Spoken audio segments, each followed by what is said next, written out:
ನಮಗೆ ಪರಭಾಷಾ ಚಿತ್ರಗಳು ಅಂದರೆ ಹಿಂದಿ ಯಾರು ಖಾನ್ಗಳು ಬಚ್ಚನ್ ಈ ಥರದ್ದಲ್ಲ, ಆಮೇಲೆ ತಮಿಳು, ತೆಲುಗು ಅಥವಾ ಇವನ್ ಮಲಯಾಳಂ ಸಮ್ಟೈಮ್ಸ್, ಕೆಲವು ಸರಿ ಎಲ್ಲ ಸರಿ ಅಲ್ಲ ಪಾಪ. ಇವುಗಳು ಕರ್ನಾಟಕಕ್ಕೆ ಬಂದು ಕಾಶ್ ಮಾಡ್ಬಿಟ್ವಂತೆ, ಕರ್ನಾಟಕದ ಥಿಯೇಟರ್ ಎಲ್ಲ ಕಿತ್ಕೊಂಬಿಟ್ರಂತೆ, ಕನ್ನಡದ ಫಿಲಮ್ ಎಲ್ಲ ಓಡಿಸ್ಬಿಟ್ರಂತೆ.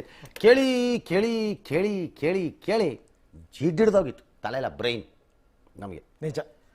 ಈ ಅವಾಗ ಶೇಕ್ ಆಗೋಗಿದ್ದಾರೆ ಹಂಗೆ ಬಾಲಿವುಡ್ನವರು.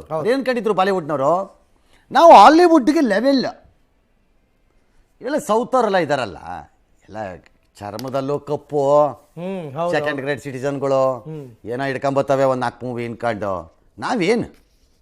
ನಾವು ಸೂಪರ್ ಸ್ಟಾರ್ಸ್ ಅನ್ಕೊಂಡಿದ್ರು. ಕೊಟ್ಟರು ನೋಡ್ರಿ ಸೌತ್ನವ್ರು ಸರಿಯಾಗಿ ಏಟ್ಗಳನ್ನ ಇವ್ರಿಗೆ. ತೆಲುಗುನವರು ಕೊಟ್ಟರು, ತಮಿಳ್ನವ್ರು ಕೊಟ್ಟರು. ಈಗ ಕನ್ನಡದ ಚಿತ್ರೋದ್ಯಮನಂತೂ ಇನ್ನೂ ವರ್ಷ ಅವ್ರು ನೋಡ್ತಾ ಇದ್ದಿದ್ದ ರೀತಿ ನಾನು ಭಾಳ ಕಾರ್ಯಕ್ರಮಗಳಲ್ಲಿ ಕೇಳಿದ್ದೀನಿ.